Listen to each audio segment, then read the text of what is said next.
জয় গোস্বামীর মেঘবালিকার জন্য রূপকথা।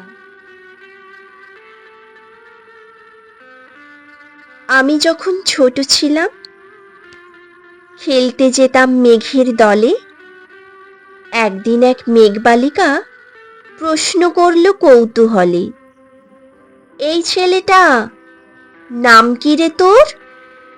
আমি বললাম, ফুসমন্তর। মেঘবালিকা রেগেই আগুন, মিথ্যে কথা, নাম কি অমন হয় কখনো? আমি বললাম, নিশ্চয়ই হয়, আগে আমার গল্প শোনো। সে বলল, শুনবো না, যা, সেই তো রানী, সেই তো রাজা, সেই তো একই ঢাল তলোয়ার, সেই তো একই রাজার কুমার পক্ষী রাজে, শুনবো না আর, ওসব বাজে। আমি বললাম, তোমার জন্যে নতুন করে লিখবো তবে। সে বলল, সত্যি লিখবি? বেশ তাহলে, মস্ত করে লিখতে হবে, মনে থাকবে, লিখেই কিন্তু আমায় দিবি। আমি বললাম, তোমার জন্যে লিখতে পারি এক পৃথিবী। লিখতে লিখতে লেখা যখন সবে মাত্র ২-৪ পাতা, হঠাৎ তখন ভূত চাপলো আমার মাথায়। খুঁজতে খুঁজতে চলে গেলাম ছোটবেলায় মেঘের মাঠে। গিয়েই দেখি চেনা মুখ তো একটিও নেই এ তল্লাটে। একজনকে মনে হলো ওরই মধ্যে অন্যরকম। এগিয়ে গিয়ে বলি তাকেই, তুমিই কি সেই মেঘবালিকা? তুমি কি সেই? সে বলছে, মনে তো নেই, আমার ওসব মনে তো নেই। আমি বললাম, তুমি আমায় লেখার কথা বলেছিলে। সে বলল, সঙ্গে আছে, ভাসিয়ে দাও গাঁয়ের ঝিলে।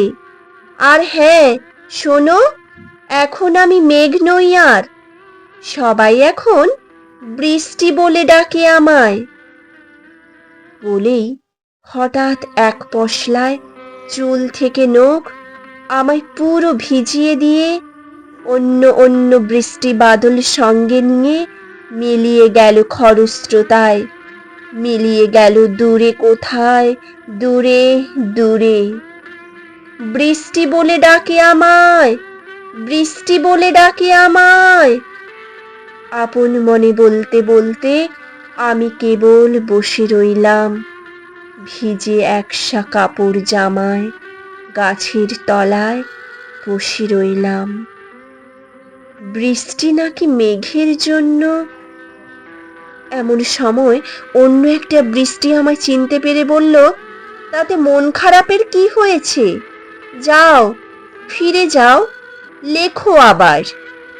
এখন পুরো বর্ষা চলছে, তাই আমরা সবাই এখন নানান দেশে ভীষণ ব্যস্ত। তুমিও যাও, মন দাও গে তোমার কাজে। বর্ষা থেকে ফিরে আমরা নিজেই যাব তোমার কাছে। এক পৃথিবী লিখব আমি, এক পৃথিবী লিখব বলে ঘর ছেড়ে সেই বেরিয়ে গেলাম, ঘর ছেড়ে সেই ঘর বাঁধলাম গহন বনে। সঙ্গী শুধু কাগজ কলম। একাই থাকবো, একাই দুটো ফুটিয়ে খাবো, দু এক ধুলো বালি। যখন যারা আসবে মনে, তাদের লিখব, লিখেই যাব। এক পৃথিবীর ১০০ রকম স্বপ্ন দেখার সাধ্য থাকবে যে রূপকথার, সে রূপকথা আমার একার। ঘাড় গুঁজে দিন লিখতে লিখতে, ঘাড় গুঁজে রাত লিখতে লিখতে, মুছেছে দিন, মুছেছে রাত, যখন আমার লেখবার হাত অসাড় হলো। মনে পড়ল, সাল কি তারিখ, বছর কি মাস, সেসব হিসেব আর ধরিনি। লেখার দিকে তাকিয়ে দেখি, এক পৃথিবী লিখব বলে একটা খাতাও শেষ করিনি। সঙ্গে সঙ্গে ঝমঝমিয়ে বৃষ্টি এলো খাতার উপর।